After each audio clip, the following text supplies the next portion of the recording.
With Jaune Smith, an artist currently living in Albuquerque, New Mexico, whose exhibition is here at the University of North Dakota Art Galleries.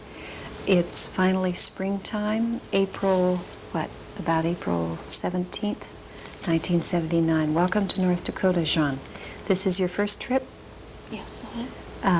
In your letters you said you were excited about coming to Sioux country. Is it what you were expecting? Yes, I think so. You know, photographs I've seen and things I've seen for a long time. I really was excited about coming because I haven't been to any of the Sioux reservations before, and I've been to lots of others. And it's a neighbor, and I should have gone there, but whenever I've traveled by car, I've always gone around it. I've always been in a hurry.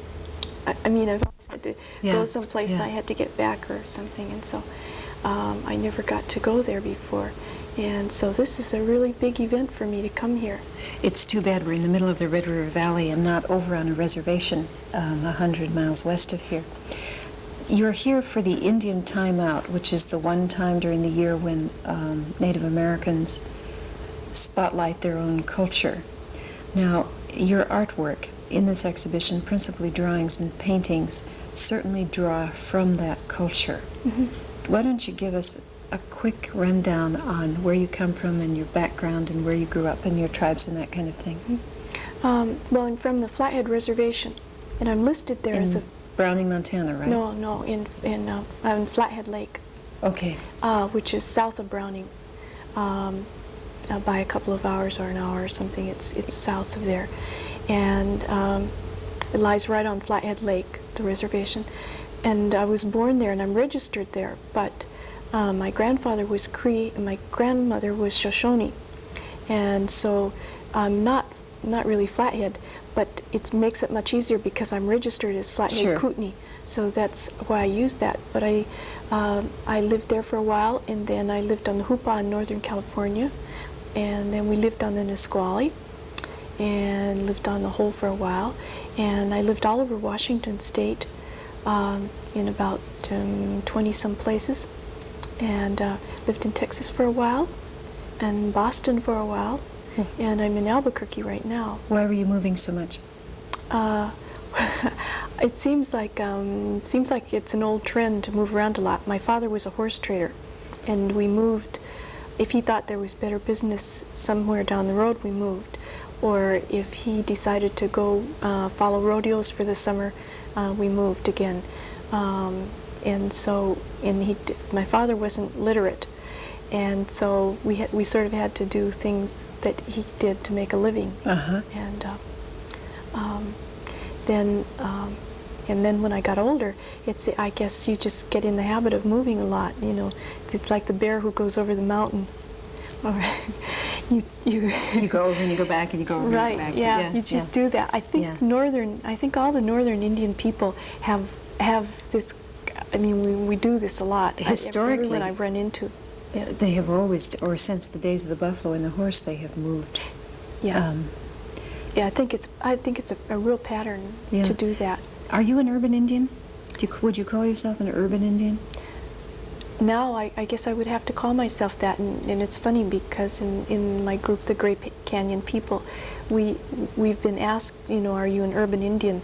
And we have to stop and think and have to say, yes, I am, because I live here in the, in the city, area, in an urban area. But we all come from rural places. What does urban Indian mean? It means something specific in one's mind. What does it mean? Means that we live where all the buildings are and have to deal with, the bureaucracy and worry about vacations and insurance and automobile insurance and worry about transportation, things that we didn't worry about before.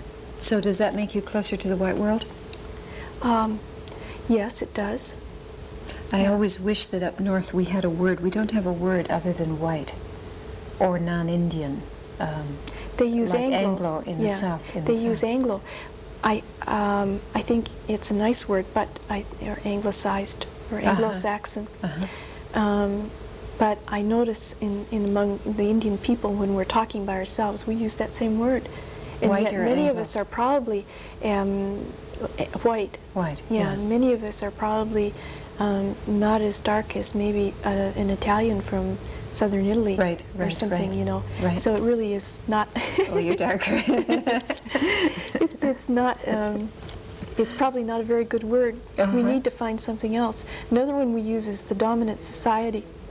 And you're the non-dominant society? We're the non-dominant society. We're climbing and they're there. But I don't think that's very. When did you start painting? Drawing? When did I start drawing? I started drawing when I was very young. Did you draw horses? What do little girls draw? Little Indian girls. Horses. I think horses, they say that there's something sexual about a woman in a horse, but I think that girls have, you know, well, I grew up with horses. Since Daddy was a horse trader, we always had horses around, so, you know, that's a part of my life. Talk about, now you're 37, 38 years old. That doesn't make any difference except in terms of becoming an artist. You're 29 years old and you've been working for 50 years. You're coming into the art world late and very quickly, right? You're still a graduate student? Yeah, but I'm a late graduate student. I'm a late bloomer. What does it... See, I've not seen art as developed as yours being made by someone still in graduate school, or it has its own voice in a way that art seldom does. What has graduate school given you? What is it's it giving me you? credentials. It's giving you the credentials. Was the art coming before that? Was the work there? Well, I've always been drawing. I mean, drawing is my own entertainment, and now my drawing as entertainment is to entertain other people. And so I think, but to entertain other people, and you need some credentials somehow. They look at it that way. At least now, if you walk into a gallery, you look at someone's name and they have letters after their name. And it's like, I guess, the medicine man may know how to do many, many things and he may be very good, but somehow having MD after your name seems to lend more credibility or something. I see.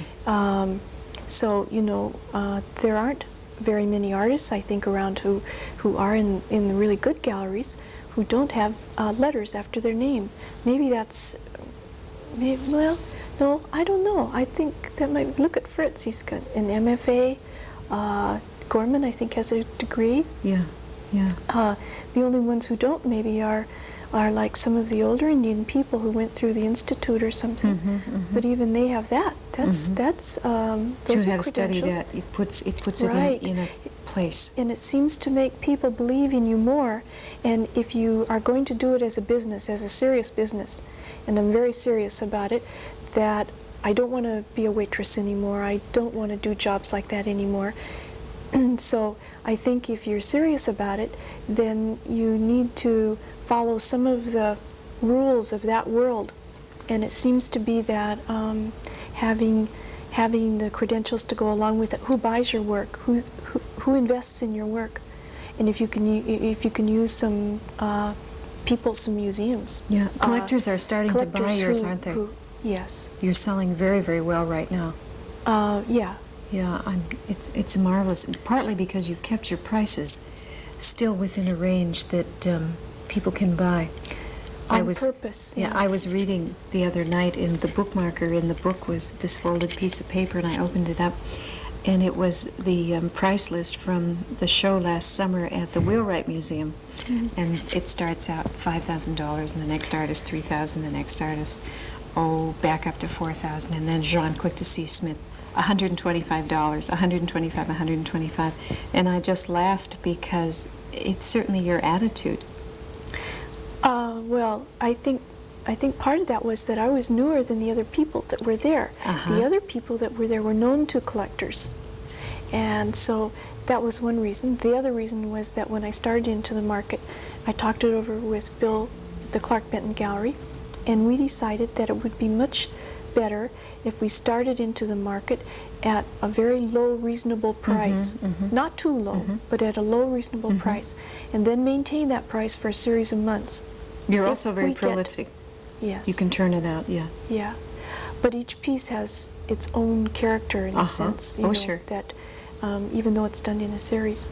but Bill felt that by maintaining that price and keeping it there, that for a while, that we would maybe entice some of the large collectors. And those are the people who support you in what you do.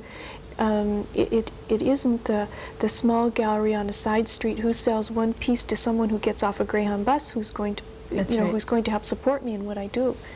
And so we need those people. We need the museums and places like that to help buy my paper and all the supplies I need and help me make a living at it. So by getting into a really good gallery in the beginning and then maintaining the prices and then build it just like stock on the stock market. If it's going to be a blue chip stock, they follow all the rules and regulations and work their way up, and people follow them and watch them, and the same thing happens. Or, you know, a racehorse. With artists, same kind of thing. Yeah, with artists. Yes, and if you follow along with it that way, I think that you can make a living at it. I don't mean to be a superstar like Fritz, because I think he's very special. He's in what way? Tell us why. Because I think we're talking about Fritz Shoulder. I think that he's very special to most young Indian artists, because I think he broke more ground. He broke the so-called rules of the Dorothy Dunn School that's been so prominent for so long, and better known as Bambi painting. Yeah, I think he termed it. I think that's it. Those are his words. Is it really? Yeah, I could think be. so. I think he coined that. At any rate, when he came through the institute up there, it was like new blood coming in there, you know, and encouraging the kids to do things that would belong to them eventually. And eventually what happened is they picked up a lot of his techniques and, a lot of his ideas and carried those forward. But what greater tribute could a teacher have? Than he became almost like a Dorothy Dunn, except he didn't say you have to do this. By example, people have followed him all over. In comparison to her, when she'd whack them across the wrist to make them paint, this Chinese-looking horse, he never did such a thing. He only encouraged them, to seek out their own adventures and paint in their own way. One of the interesting things about Fritz is I find him very soundly based in world art history, that he has a very good sense of art history, and the place of his painting and the place of historically Native American artwork forever, and how it fits into all of that. I really suspect that. I don't know, because I haven't spent the time with him that you have, but it's obvious in his painting. His painting is an artist. He's a painter's painter, as they call him. He's a painter's painter. Yes, his work, I think, stands with any painter. Let's talk about your painting. He's going to be one of the great American painters. I really do. Let's talk about your stuff. What you started drawing realistically. Then what happened? Well, that was sort of in the beginning. That was something that I was interested in, and I was thinking about doing a whole series of Native American women who were prominent, and I wanted my work to let people know that I was a woman, and that these were Native American women I was talking about, and I felt like it was time for a Native American woman to, have her share in all this. Women. Native American women in the home and so on are very strong people, but as far as the collector's market, it's been dominated by men, not particularly controlled by Native American men, but I think the collector's market has chosen to make it that way. That's what I believe. I don't think it's like I wrote a little poem that said something about "move over, Fritz Shoulder," and "out of my way, Mama Day." But the more and more I've thought about that, I've thought it's really not them. They're not the ones doing that. It's the collectors, it's the buyers and the buyers. galleries. Yes, right. Yeah. So I started out with that, and I thought maybe that would be something that would speak about Indian woman and make the woman more prominent in this market. And then I started thinking about that too, and I think that messages and things like that aren't always very successful. they're only to a certain group of people. You know, you want to make your get your message out. There are other ways to do it, and the work I do now is my message. And it doesn't say, I don't think it says woman on it. I don't think it. I don't think it. I don't think it can be translated as you know, that this is even an Indian woman making this work. I don't think people see that. In fact, when people see the name, they can't make that connection Jaune, because yeah. there are a lot of American people who don't have any contact with Indians, and it seems really strange. In school, one of the people I go to school with asked me if they could bring their children to meet me or something because they had never met an Indian. And here we live in Albuquerque, one of the largest Indian populations. How could, you know, isn't that strange? So I think there are a lot of people. Or one day, a newspaper reporter called up and asked me if they could take me to lunch. They had never eaten with an Indian. So we get things like that. So when they see my name, they don't connect that. They don't see that as a Native American name. You know, with names like Whitehorse and John Stands in Timber and all these names, which are so Quick wonderful. to see, though. That's my grandmother's name. And when I was talking with Jean today, Jean Eater, at the public school where we were putting on a program, she was explaining she has her grandmother's name. And she's, I think she said Tracks in Woman or something like that. Yeah. She followed on the trail. And my great-grandmother was Strong Old Woman. So a lot of us are taking our grandparents' names. And I had been called Junior as a child, and I decided I didn't want to do that, so I added the A. And since we're French Cree from Canada, by adding the A, and you know, and yellow is one of my favorite colors for the sun. So is Jaune. In French, sure. Yes, yes. When I look at these drawings, I was very taken with your work because it's contemporary. It's very much today. It's in no way nostalgic. It's in no way hearkening back to traditional Indian artists. It's been called in America for a long time. As one looks at it, you're getting wonderful, fresh, contemporary drawings, but at the same time, they incorporate a huge history that is historic to you. Talk about the Waterhole series. I think it's a large series in this particular exhibition. Explain what's going on in them.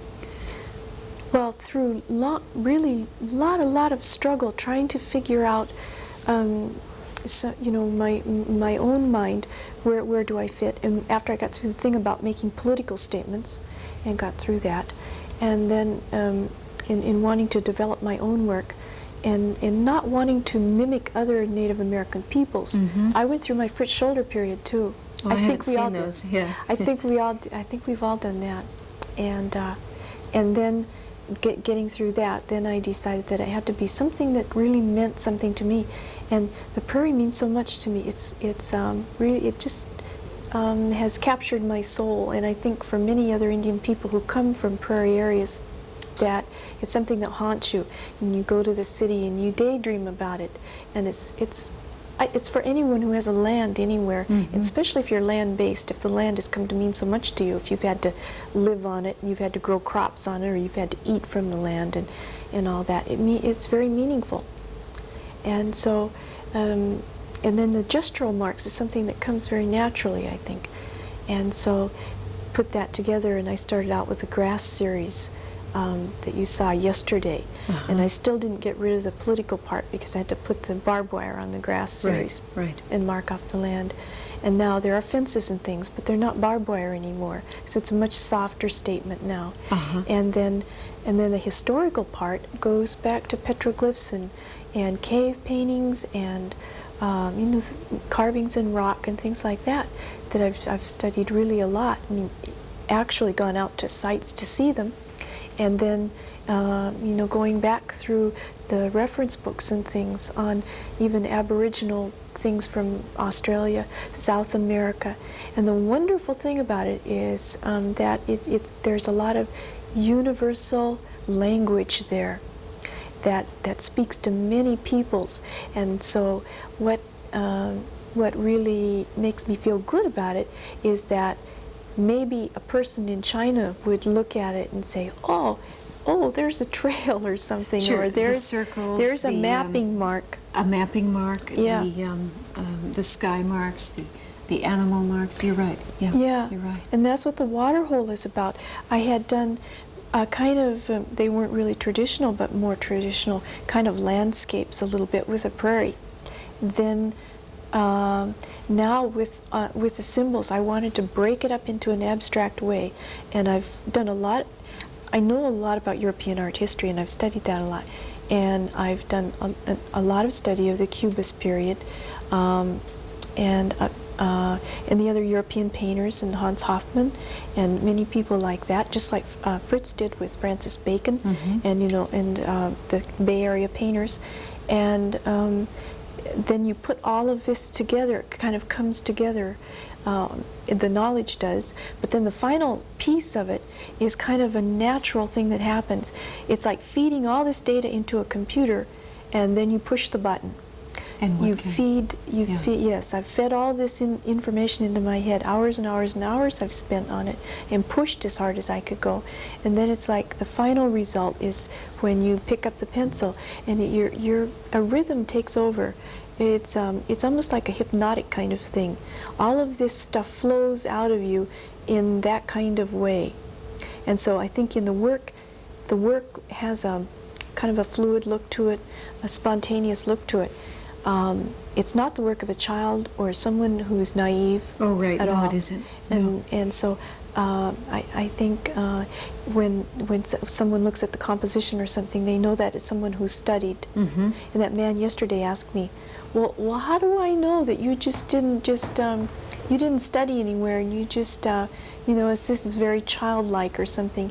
And I said, I just have to depend on those who are knowledgeable, those who have studied art, those who have been around a long time, that those are the ones who know when they look at this is someone who's sure about what they're doing. Yeah, your work is extremely knows. sophisticated, and it's an easy prediction to say that it will be important to contemporary American art, if it isn't already.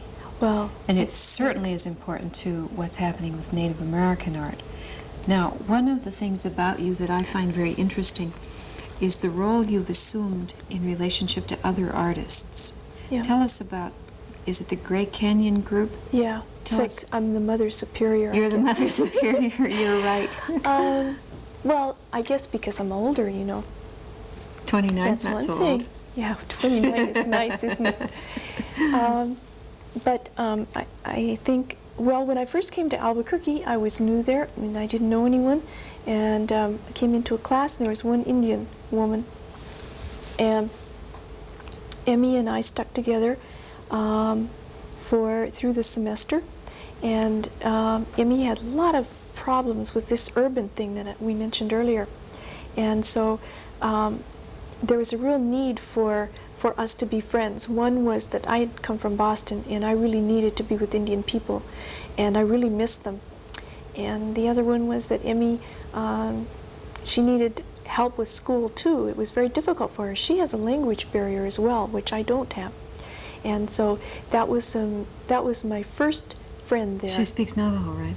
Right, and she came from Four Corners, and she came from a Hogan and herding sheep with her grandmother. Yeah. So she has a very different life from what most,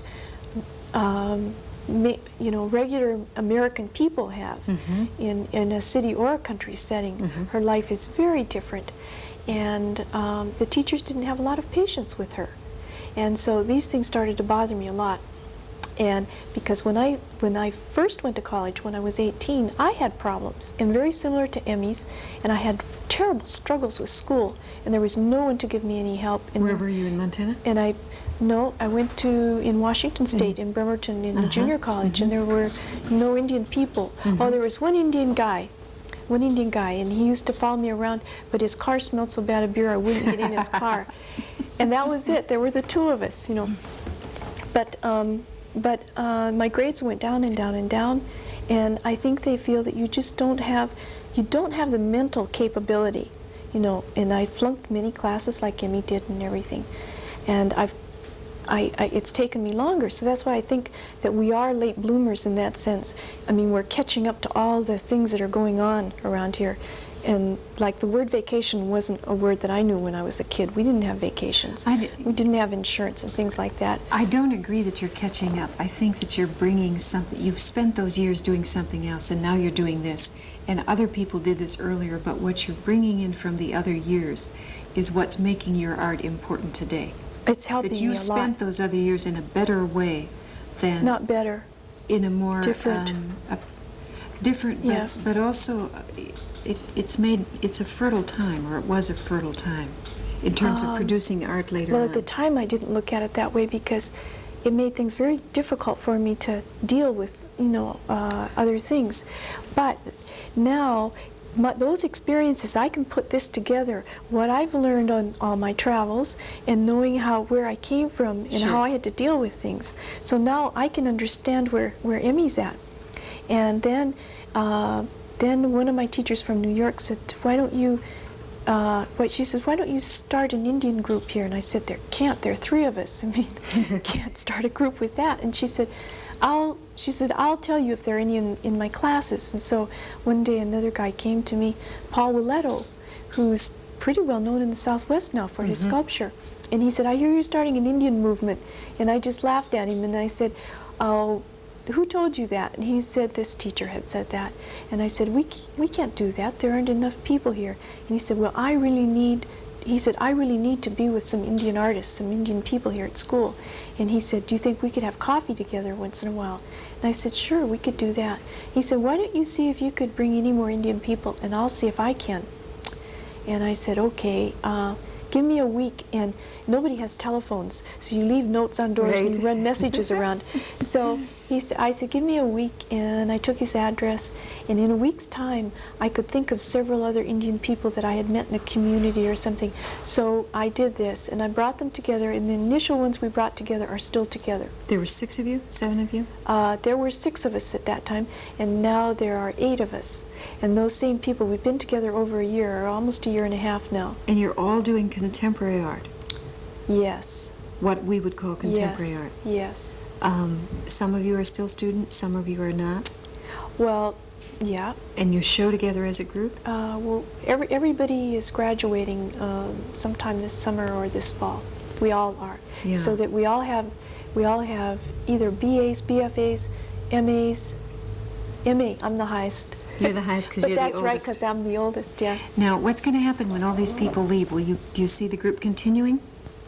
Well, I think what's happening is that we're setting up a thing with ourselves here. Paul was going away. He was going up here to Minneapolis or Minnesota to go to school, and then he looked at California. Emmy wanted to go to Arizona, and so that was going to split us up. And we don't really socialize, like we don't go in for parties and things like that anyway. We don't do that. But when somebody needs something, we know we can call the other person. And we're close really spiritually. Like when we see each other, we have such a good feeling when we see each other. And in that sense, we feel really close.